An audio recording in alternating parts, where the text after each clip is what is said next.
Within a few weeks, he had a meetup of all the gyms that were kind of like following his little system for how he ran his personal training studio and boot camp.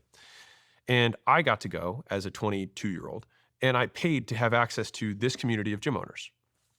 And they were all going around talking about what was going good and what was going wrong in the business.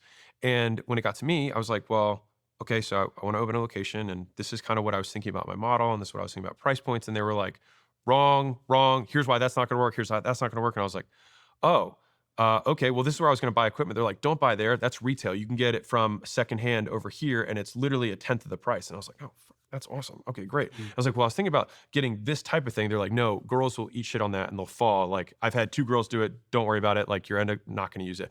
But you can get sandbags. You can use them all the time, and they're super cheap. And if you have to replace them, you can. But you can use them for like hundreds of exercises. And I was like, great, I'll do that. And then I was like, okay, so I was thinking about this kind of square footage for my facility. They're like, dude, you don't need all that. You can cut that in half. And I was like, okay, well, cut that in half.